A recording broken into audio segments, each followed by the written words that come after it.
Welcome to episode 64 of the ClassCast Podcast. I'm your host, Ryan Tibbens. This is going to be the final episode in what has been an excellent mini-series, sort of lineup of back-to-back episodes focusing on the concept and the subject of school choice. I've had the great pleasure of speaking with Citizen Stewart, the CEO of Brightbeam Network and Citizen Education. He's an education advocate and has been for years. It was a great episode in episode 60.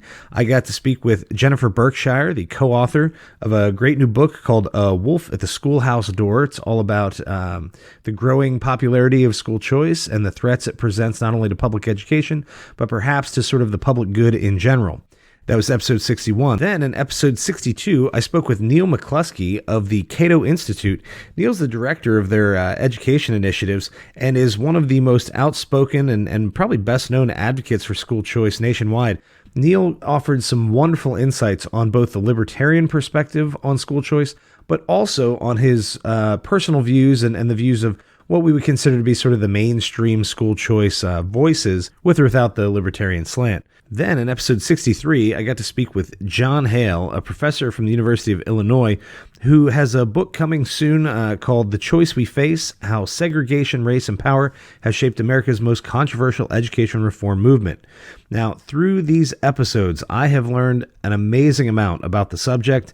I came into it with some background knowledge, but admittedly not very much. I also tried pretty hard, actually, not to do a ton of research in between the episodes, which may sound counterintuitive, but I was really trying to go in with an open mind without, having done my own research and found the answers that I was looking for. So I tried to do just enough research that I understood the topic and the questions I could ask, but also not enough that I went in with a closed mind and an answer already sort of in my heart, so to speak. The first episode with Citizen Stewart and then the third with Neal McCluskey were both in favor of school choice. And if you listen to the episodes, you can hear that, I'm hesitant, but I'm also agreeing with a lot of the broader principles or the broader philosophical sort of motivations of the school choice movement. In the second and fourth episodes with Jennifer and Jon, those were sort of anti-choice, or maybe to phrase it more positively, pro-public school discussions. And there, obviously as a public school teacher, it's a little easier for me to speak out and jump on board with the strengths.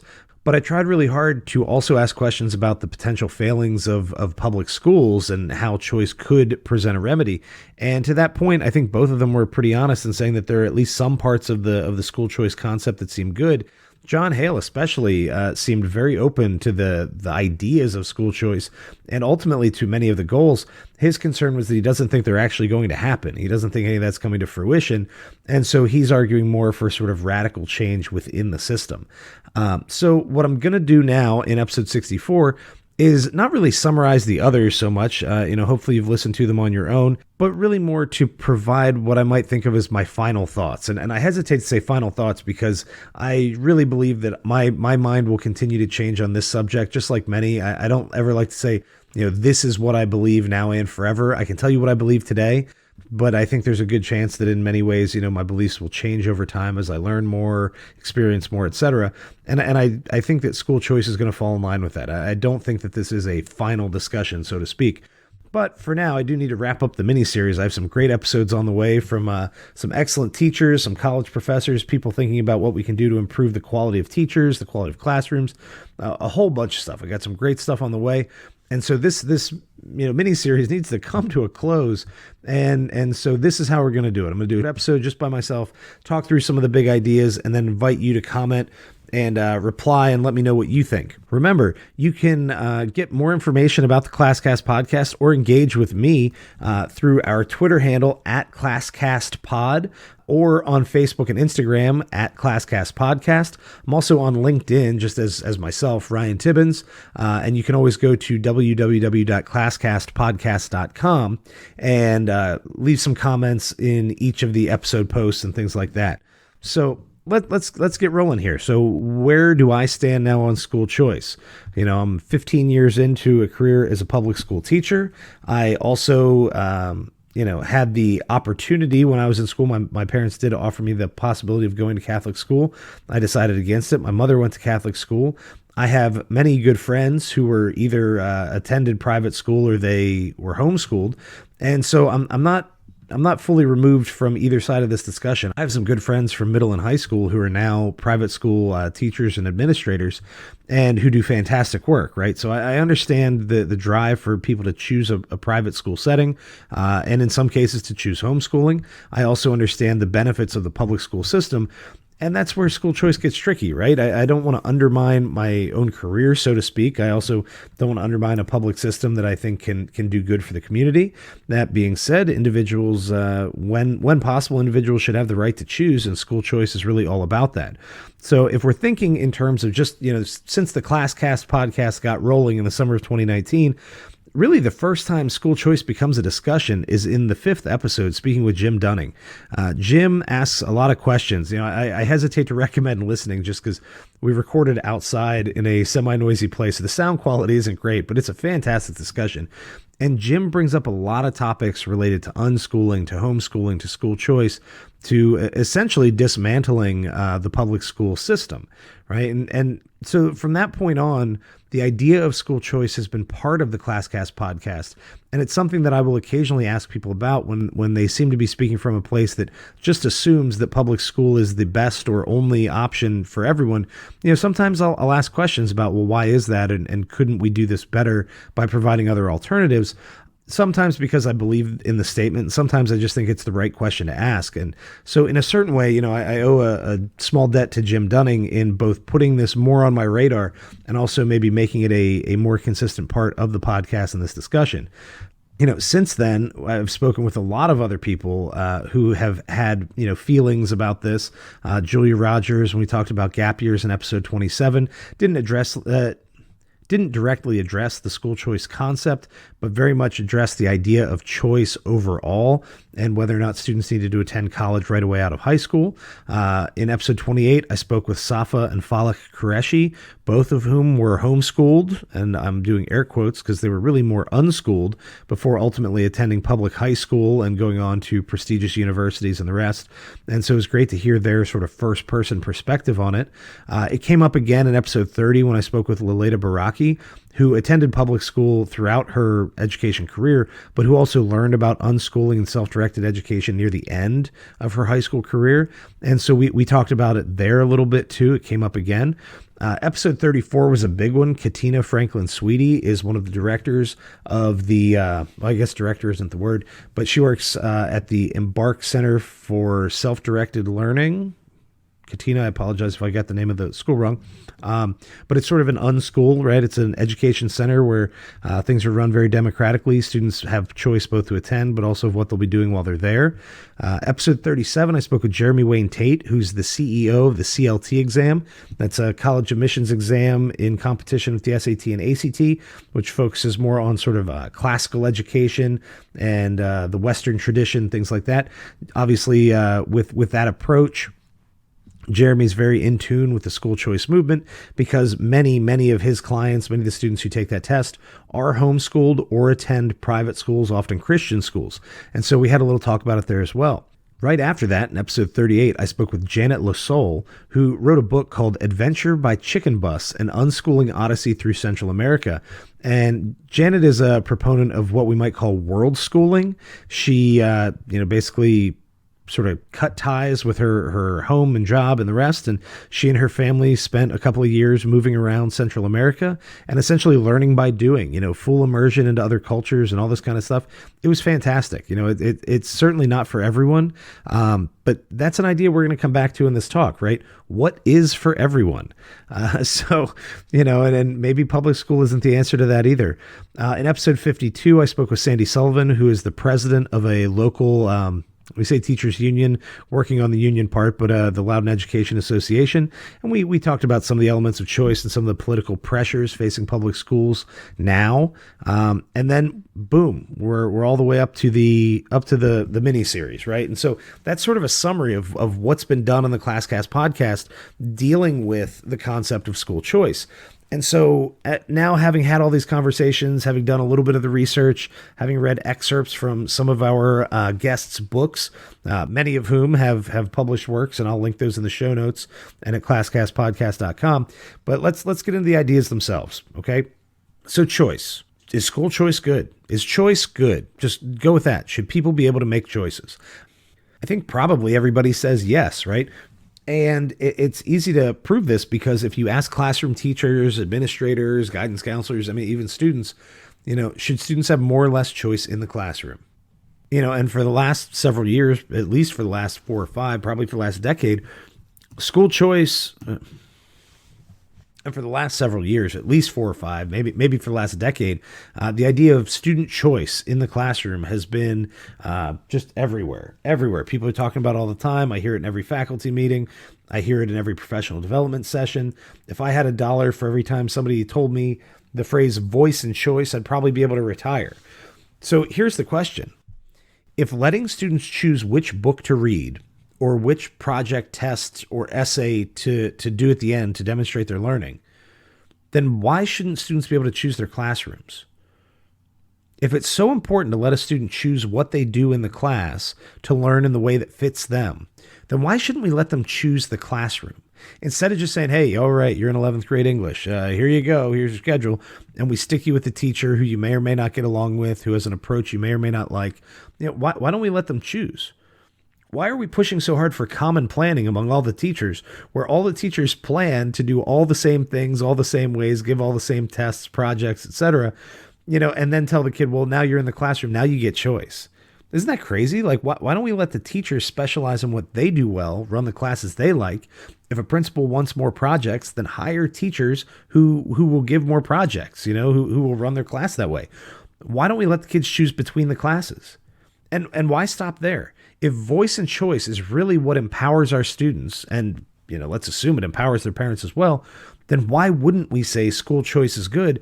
Why choose which book you read in your English class when you could choose which school you attend overall? Think about how many kids sit through their core classes every day, just, like it's awful, right? I don't care about this class. I don't want to learn this stuff. This isn't really what I'm into, but I'm here. Why?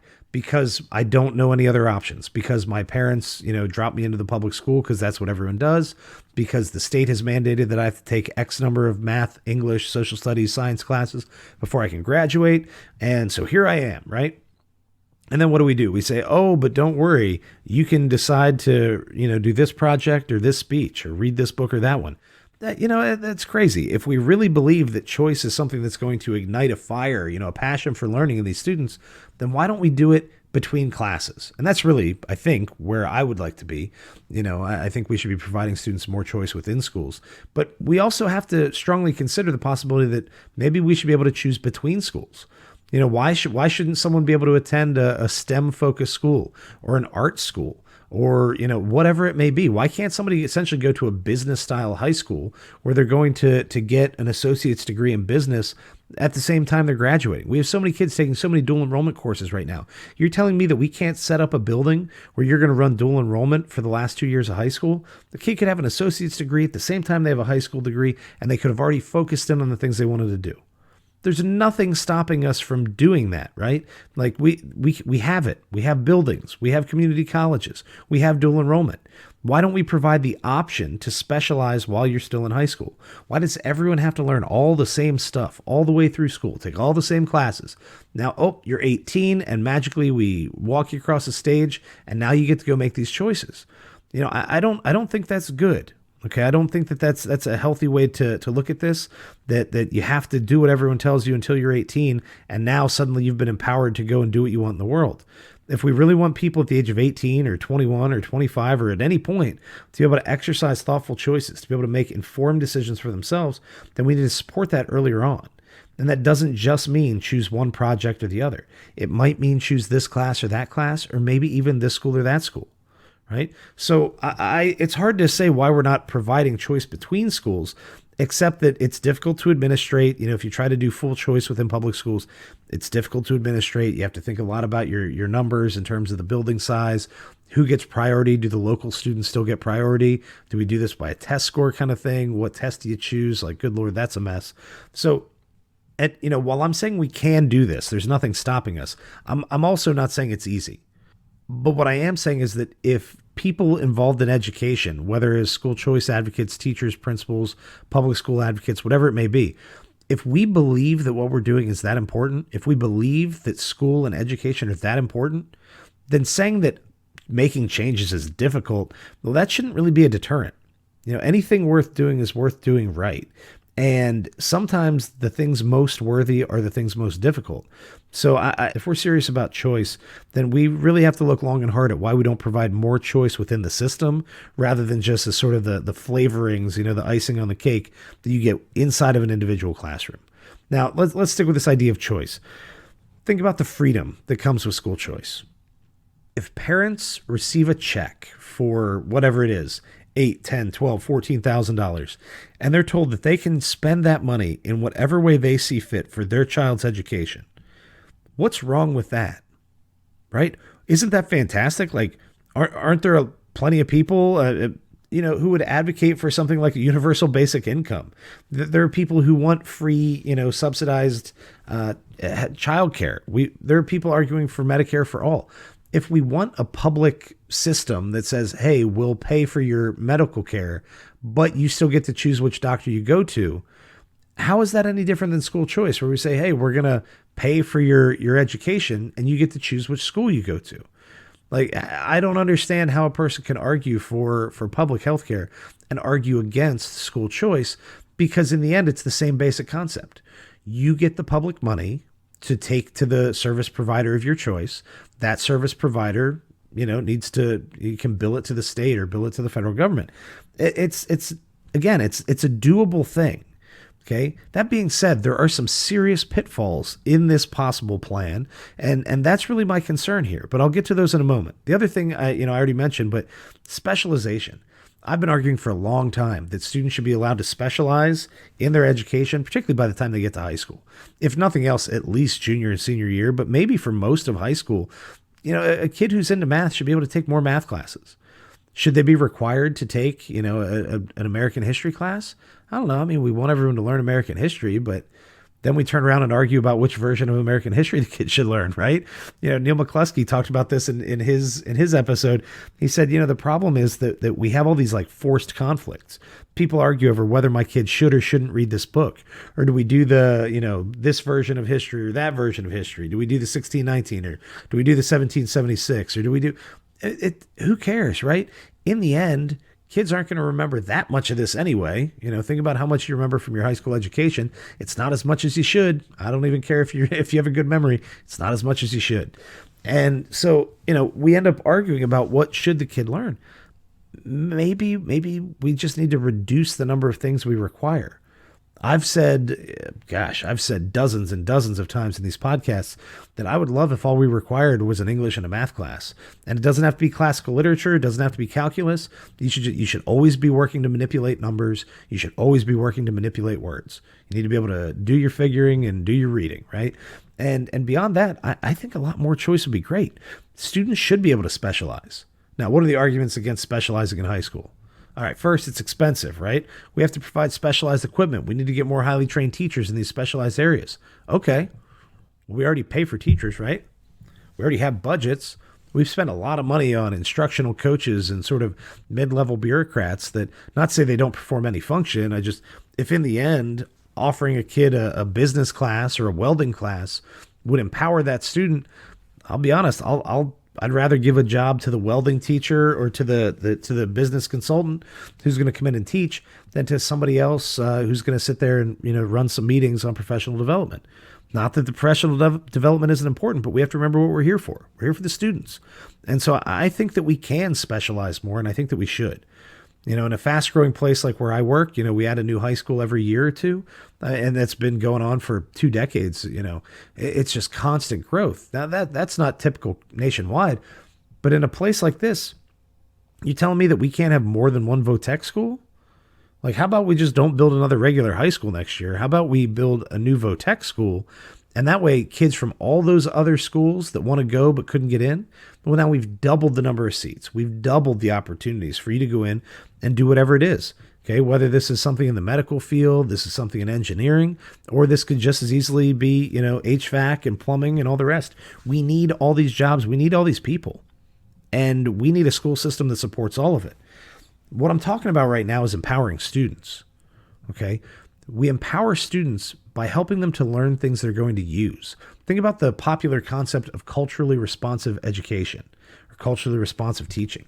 That kids learn better when they see that the learning matters. They see the content in the world surrounding them, right? That also means that they should probably see an outcome that they can use. What good is teaching skills and knowledge? And a kid looks around and says, there's no way I'm going to use this. There's no use for this. Now, when you're 15, you don't know what you're going to need to know, what you're not going to need to know. That's up to us as adults to help make those decisions. But let's look back and think about all the things that we learned when we were in high school and think about how many of them you use every day. And now you're going to tell a kid who's 15 that they can't have the opportunity to be empowered by learning things that actually interest them and that they might actually be able to use in the career field of their choice. If we really want to empower students, we need to help them to learn both the things they need, but also the things they want. We also have to remember that sometimes when we say the things they need to learn, that's really just something that we've arbitrarily imposed upon them through legislation. That we've arbitrarily imposed upon them through legislation. So if we really want to empower students, it means we need to give them choices, not just inside the classroom, but between the classrooms and maybe between the schools. They certainly need the ability to specialize. And that also means that we'd be empowering parents to help them find the best place for their children. Does my kid learn best this way or this way? Does my kid need to learn this or this? What kind of education do I want for my child? And yeah, this is one of the most ridiculous and arrogant arguments against school choice that I also happen to sympathize with, right? Like this, admittedly, this sounds awful. Some parents just don't know. And some parents don't care enough to do the research and figure it out. And that's terrible. But shouldn't we do something about that? Like, why can't we hire an extra guidance counselor whose job is to counsel parents on making these choices? Right? Like what would be so bad about saying, well, some parents will go and do the research on their own, and some parents need to have some meetings to attend, need some videos to watch.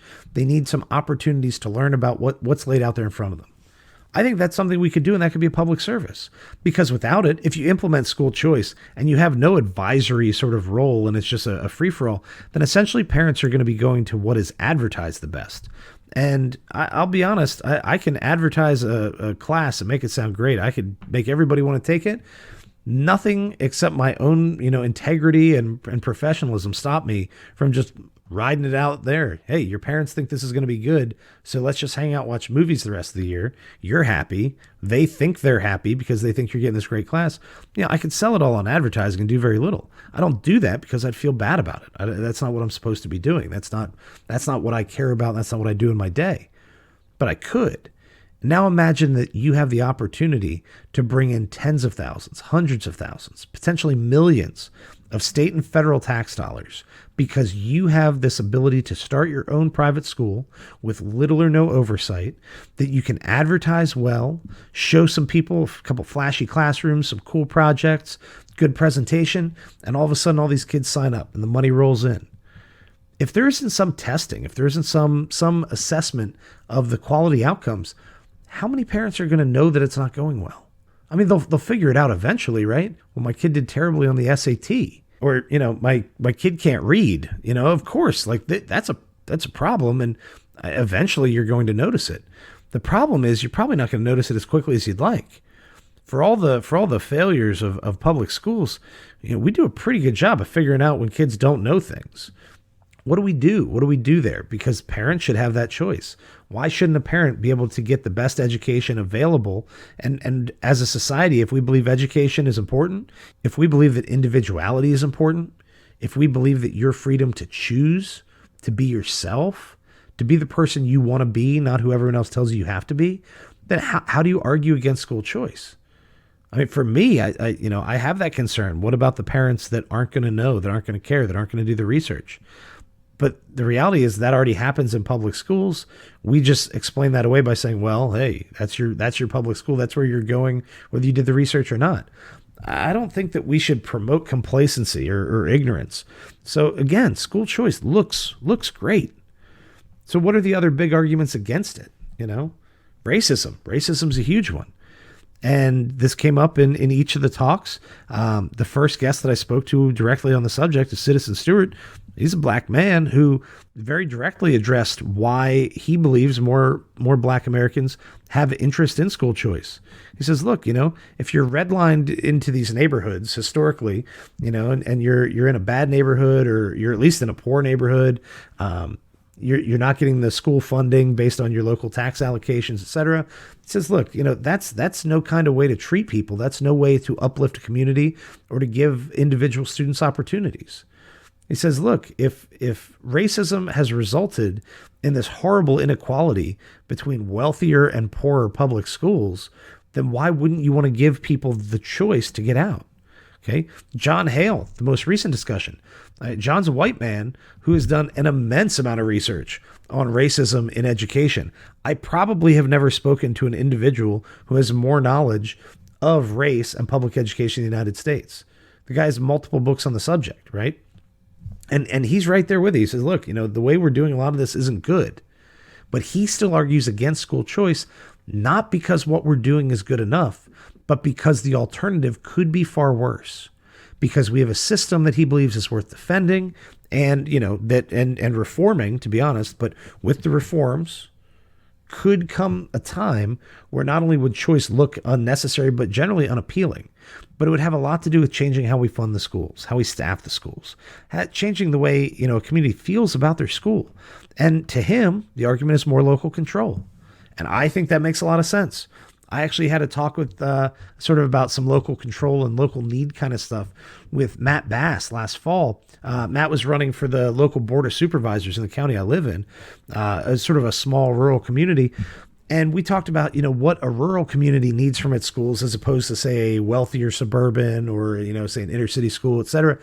And he got into some ideas that were really great about, the way we could provide internships and externships and work experience and the way we can use all the different trades and skills and the farms in the area. That's fantastic. You know why we can't do that? State legislation. You know the answer to that?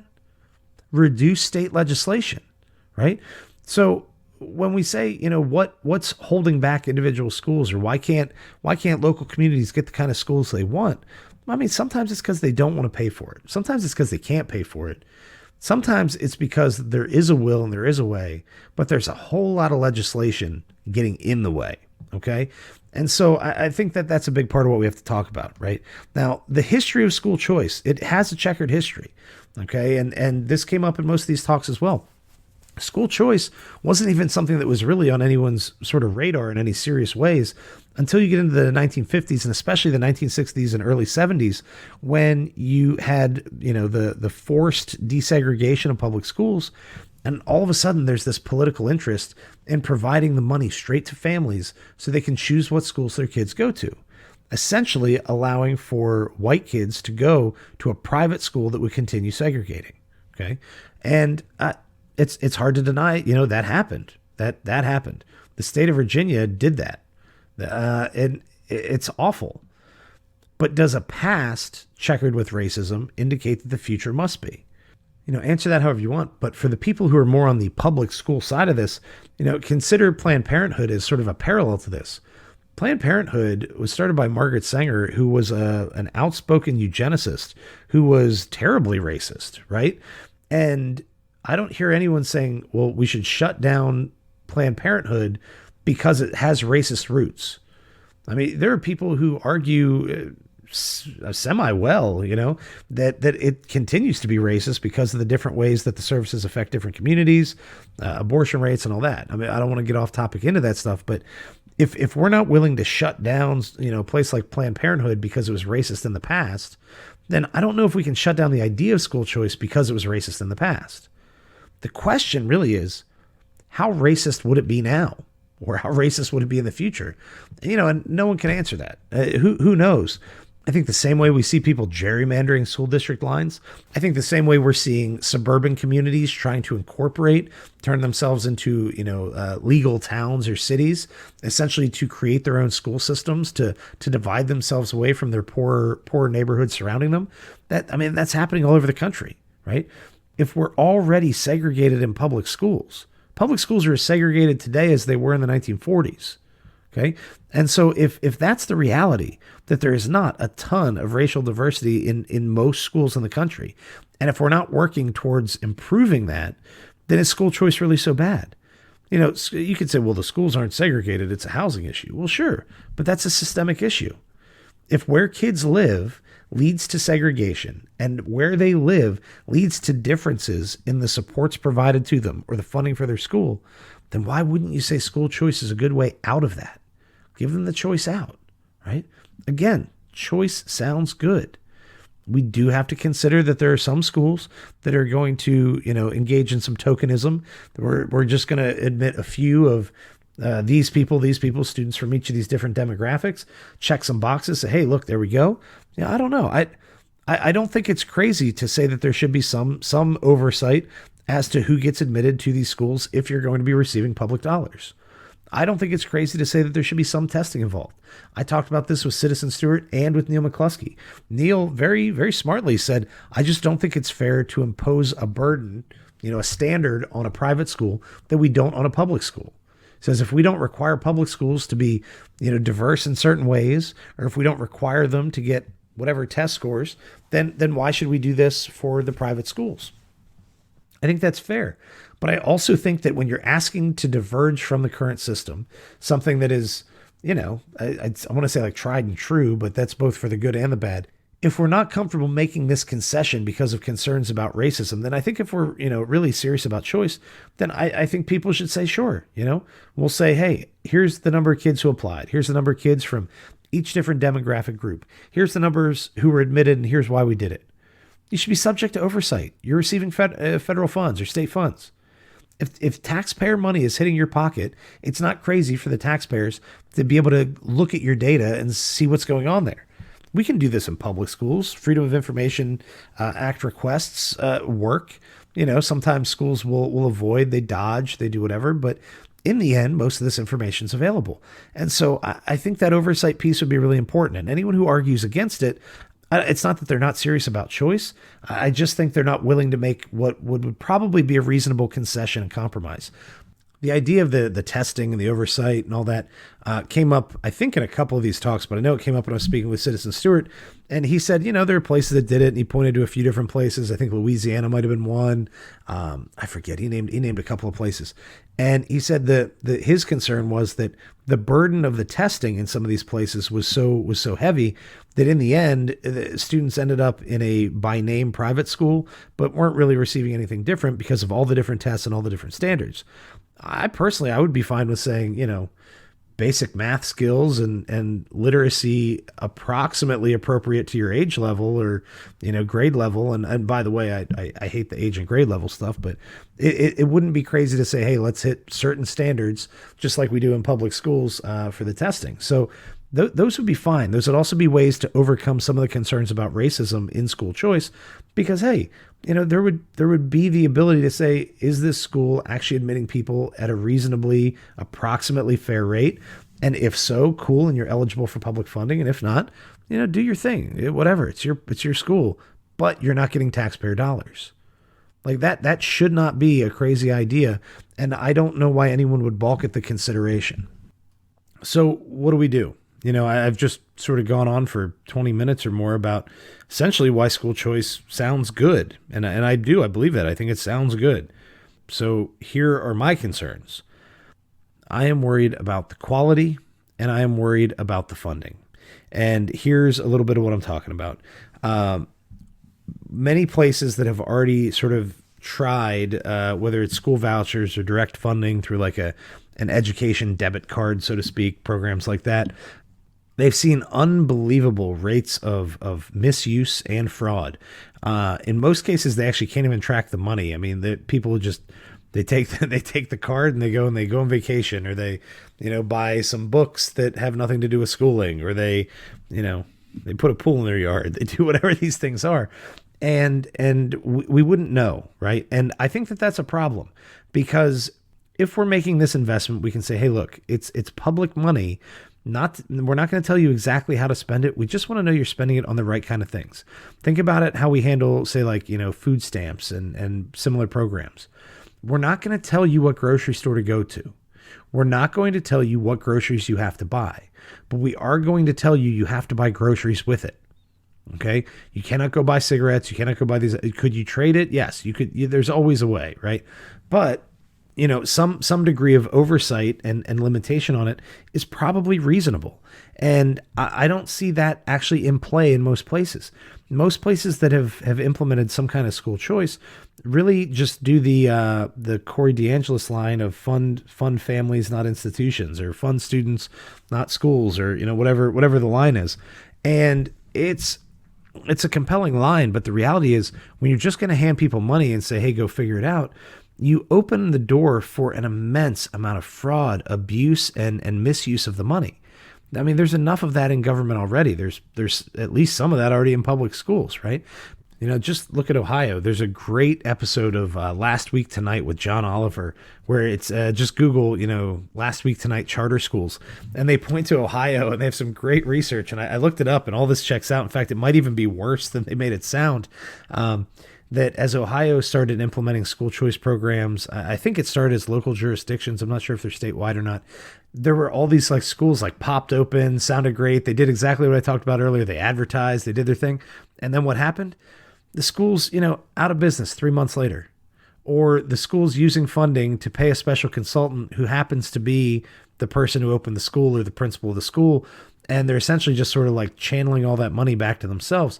We don't want that. That's not a system that anyone would be happy with. School choice advocates aren't happy with that.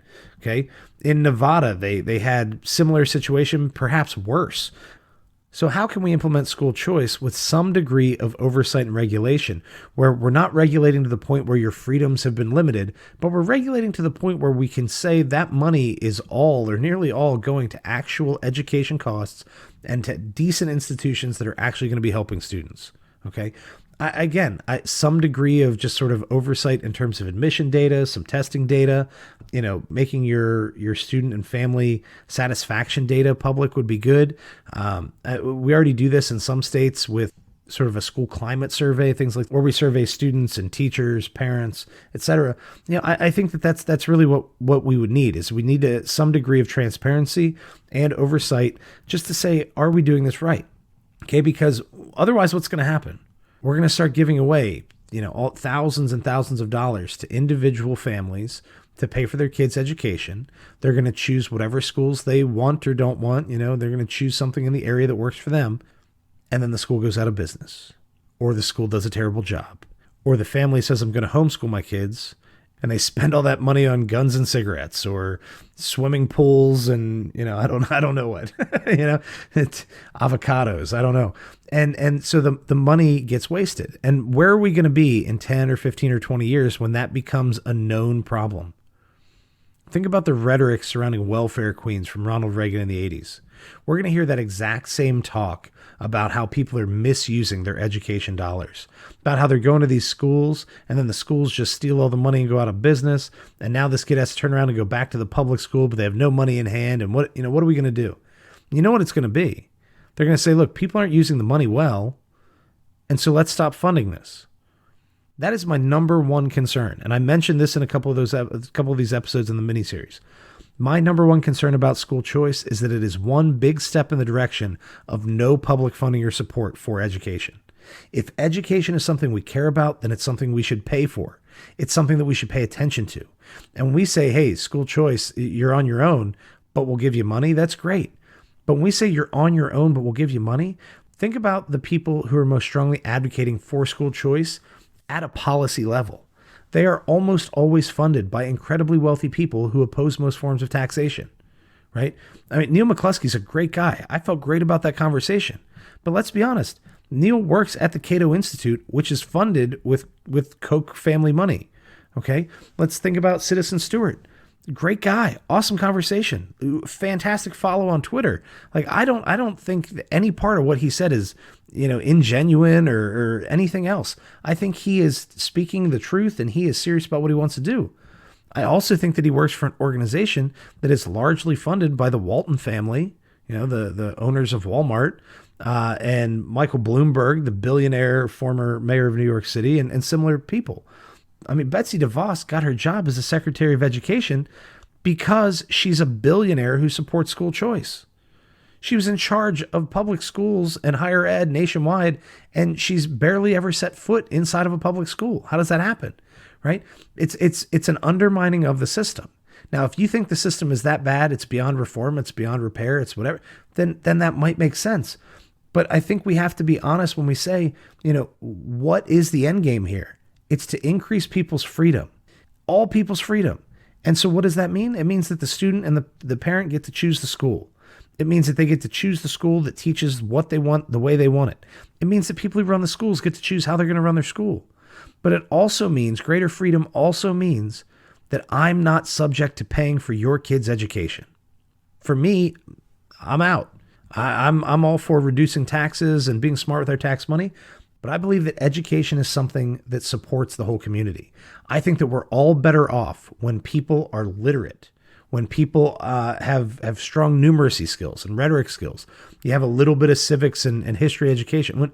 I just think we're better off when we all know a little bit more, we have better awareness, and we can make better decisions. And I think that that's something we should be willing to pay for. It's like roads, it's like bridges, it's like a police force. We're better off when we have certain things that increase the function of our community, and schools are one of those things. If we could implement school choice and there was a guarantee that we were never going to cut that funding out and leave families on their own to figure out how to pay for it, I might jump on board. But there's no way to make the guarantee. Neal McCluskey said, he goes, well, I don't think, well, I hope, and he kind of hesitated. He goes, well, I can't tell you what the future will hold, but that is certainly a possibility. He went on to say that he hopes that's not what would happen. He does think that we could pay less for schools. His co-author and co-worker, Corey DeAngelis, has tweeted multiple times about the idea that, if you adjust for inflation, public school in the 1960s cost something like $4,500 or $4,800 per student per year. Now the nationwide average is up, I forget, somewhere between like $12,000 and $14,000. He says, so what accounts for that? Well, it's a lot of things. A lot of it, honestly, is special education, but there's a lot of extra money. But think about that. The guy who right now is the best known in the country for advocating for school choice also openly tweets about how you should be able to get the same or better quality education for a fraction of that money. So first he says, hey, sign up for this, vote for school choice. Wouldn't you like to get a check for $12,000 to choose where your kid's going?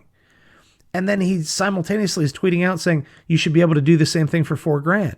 You're telling me that guy isn't going to say within the next few years, he's going to start advocating to reduce the amount of your check? Right. So I can't jump on board with that piece of it. The other part of this is the concern about a monopoly. If we really take the free market approach, we'd say, well, that fraud and abuse you see in, say, Ohio or Nevada or wherever else, eventually that'll die down because people start to vet these companies more. They'll go to the big names or schools that are more trusted, or some people just stay in their public schools, et cetera, et cetera. Yeah, that's great. But think about what you're saying. You're saying that instead of having the public school where you vote for a school board, where you can raise a fuss and get a meeting with your principal and you can do all this kind of stuff, you're saying that instead of people having the ability to influence their school by voting, both locally, and state and federal, you want them to essentially get to choose between, say, two main school providers who may or may not care. Have you ever sat on the phone waiting to talk to customer service for your cell phone or for your cell phone provider? Have you ever sat on the phone and tried to get, Verizon or Comcast to talk about your cable and internet service? And then think about the quality of service you get, right? You complain, they give you a discount one time, you call back, what happens? By the third time, they're like, F you, dude, you can leave. What happens when your school has the same thing? Right? Now, some people get that treatment in their local public school, and that's terrible. Okay. The public schools can and should be better. But are we prepared to undermine that entire system and say, well, hey, let's go to funding the families, but let's say that over the long term, we're going to reduce the amount of funding until eventually we're going to say it's too rife with fraud and abuse. We're just going to stop funding it altogether. It's crazy. And I know what people are going to say. They say no one's arguing for that right now. I know no one's arguing for it right now, but it's what's going to happen. It's what's going to happen. It's what happens with most entitlements. We start off the good idea. It's working. Well, it's not perfect. Let's try this. Let's try this. You move to some degree of either privatization or we reform in ways that reduce the costs. And then eventually we start arguing, let's just get rid of it altogether. So I'm concerned about the potential for the monopoly, okay, or for very little competition. Think about this in a rural community. You already have, say, one public school. Now, you're going to open a private school and split that student body and split the funding? That's going to work better for the private school that is not subject to the special education laws and to the testing than the public school, right? So that private school will be able to function on less money because they're not going to provide all these other legally mandated services that a public school must provide. So we split this up and you say, well, hey, everybody's getting the same amount per student. Yeah, but the same amount per student isn't actually how that money's spent. That's going to hurt the public school. And so now you have this competition between these two options. One or the other is going to fall apart. One or the other is going to go under. And and I don't think the community is better off either way. Say a wealthier suburban or urban area, you're going to have a lot of options, and that's great. But what happens when over time we see our Amazon and our Walmart and our Target emerge? All these cool ideas for these innovative little pop-up schools, these little niche communities, that stuff's going to fade, right? The same way that Walmart and Amazon killed Main Street, school choice in time is ultimately going to kill all these really cool, innovative ideas that people have. I'm one of them. If school choice became a thing, I would be starting a school next year. Maybe another year. I need some time to plan. I would start a school. The problem is I would ultimately be put out of business by a bigger school that comes in and either buys me out or crushes me because they can drop their price in ways that I can't because they have so many more schools. So the innovative attraction of school choice is probably a short-term deal, right? The number one reason, even more so than freedom, the number one reason that I like school choice is the ability to innovate within the classroom and to innovate in the school, to run a school a different way. I have a ton of cool ideas about how we could run schools all differently and then let students, pick the school and pick the classes that work for them. The problem is I don't know that that's a long-term solution. I don't know that many people are seeking out those smaller internet and cable providers. We're all on Verizon or Comcast or whatever. There's only a handful of small regional players in this. And that's what's going to happen to education. So where are we at? What do we do? I love the ideas of choice. I love the possibility for innovation. I love the specialization, the individualization of education. I love what Citizen Stewart said is that in his ideal school, every student would get an IEP. And imagine a situation in which you could attend a school where every student gets an individualized plan. They get to choose these classes. It's a dream. It's utopia. It's education utopia. What's the drawback? What's the risk? The risk is that over time, competition drives out those small innovative schools, big names win, and that people actually have less choice. And now I don't have the ability to vote for the school board because the school board's gone. When I'm unhappy with Comcast, my options are to have no internet or suck it up and deal with it. And that's not a good place to be in. Now, that's where some people already are with their public school, right? To be fair, that's where there are people in bad schools right now who are saying, yeah, but that's where I'm at. Why won't you let me out? Okay. And that is the bias of living or, in areas with decent public schools or working in good public schools, is that sometimes it's hard to understand the need if you're not in a bad public school. But wouldn't it be easier to fix the public school? Now, here's where I'm going to give my utopian dream. I think that the solution to this is to take many of the ideas from the school choice movement and implement them within a public system. I think that if there are enough kids in a community that want to attend a school dedicated to, say, a teachings of a particular religion, I'm saying, why don't we just have a public school that offers a few classes in that religion? If we have enough people who want to attend a business school in the community, why don't we dedicate a building to a business school? Why don't we hire staff around that theme? Why don't we allow for the specialization that we say we want inside the public system that provides some degree of oversight in terms of racial and gender equity, in terms of some assessment for basic skills and things like that? Why do we think the only way to set kids free to learn in these great ways is by going to private school? That's a failure of the public school system. And really, it's a failure of the legislators who have hemmed in public education so much. I look back on, decades of talks about increased accountability and adding the testing and No Child Left Behind. And what I'm realizing is that some of the people who have been the strongest advocates for these kinds of tests and for some of this oversight are now the people who are also starting to speak out pretty loudly for school choice. And they're saying, well, look at the data. Look at the data. Look at the test scores. They've plateaued. These kids aren't getting any better. That's just where they're at. Let's try something new. I'm now wondering how much of this push for testing in the last 20 years has really been a way to create some data to use to say, hey, look at the limited capacity of a public school. Let's be honest. Every school has a limited capacity. Every human being has a limited capacity.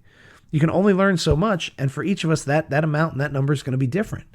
Should students be able to go to the school that teaches the things they want to learn? Should they be able to find a place that suits their styles and their interests? Yes. But why can't we do that a little better than we do now in public schools? The answer is not differentiation. The answer is not voice and choice and pick a book. The answer is actually saying that different schools within a community will have different offerings.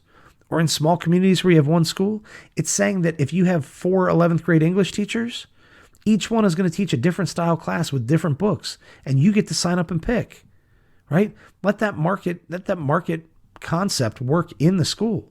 If everybody wants to sign up for my competitor's class, my other teacher's class, and I say, well, hey, everybody seems to like that. No one wants to take my class. Well, then I need to figure out how to get more kids to take my class, right? I either need to do what they're doing, do something closer to it, or I need to move to a different place where people do want what I'm offering. Okay. There's too much complacency in public schools because we know that kids don't really have a lot of options. But knowing that a kid doesn't have other options, that's not empowering that student. We're not giving that student the power to make choices and to think, well, when we say, hey, look, you're here because you have to be, you're going to do it because I'm grading you, and you don't have any other options. That's not a mindset that is helping anyone. And even if the teacher doesn't say it, we're all aware that's the reality. You're here because you have to be.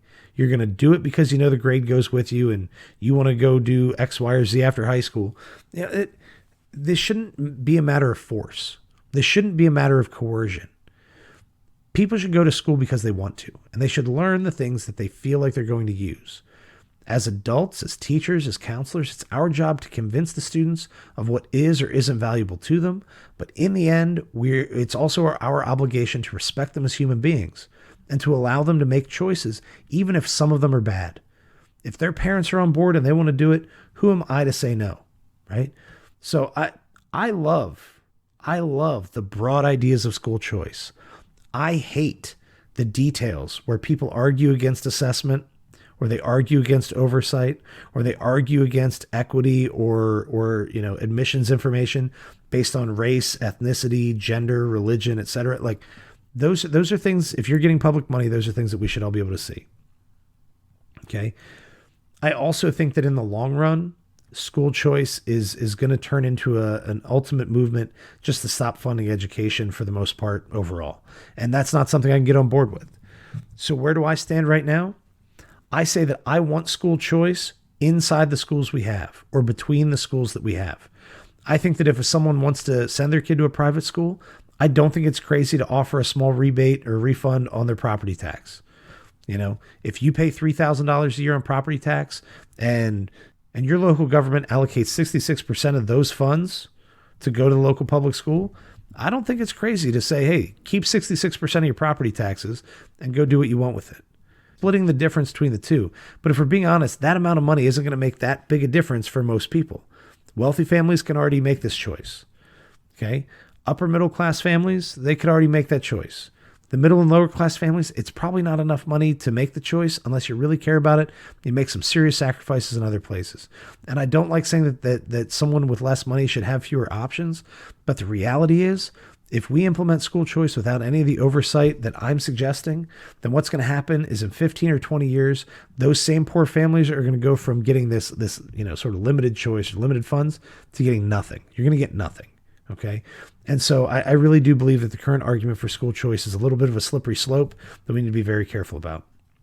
I appreciate your time and attention as I've rambled through my learnings and thoughts about school choice. I welcome you to engage in this conversation because I do believe it's probably the biggest debate in school policy right now, and for good reason. School choice is incredibly attractive.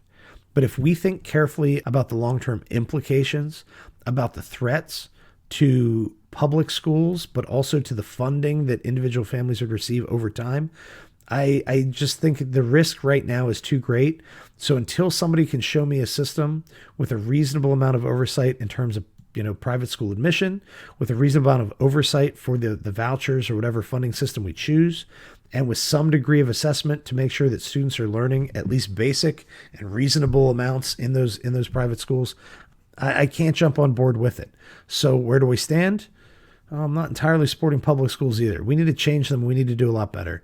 And I think we're seeing enough states dealing with legislation right now and passing legislation right now in favor of school choice and funding families that if people in education, particularly educational bureaucrats and the upper level administrators, and if those people aren't willing to make a big push to renovate and revolutionize our school system, to create the choice and the specialization that people so desperately want, then I think we have to be realistic and say that school choice is going to win.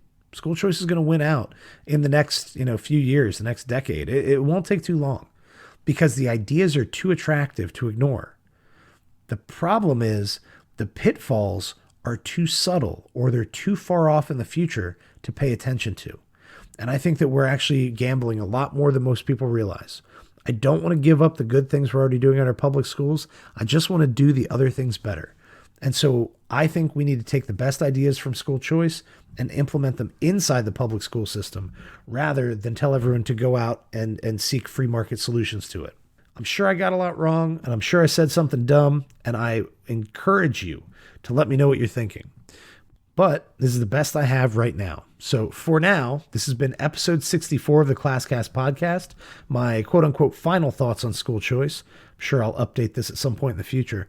If you have your own thoughts, opinions, disagreements with what I've said, or if you'd like to link articles and research to help it better inform me or other listeners, you can find us at www.classcastpodcast.com, on Twitter at ClassCastPod, and on Facebook and Instagram at ClassCast Podcast.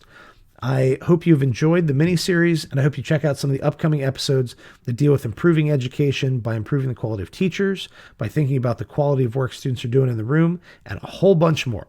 Thanks again for listening. Have a great day.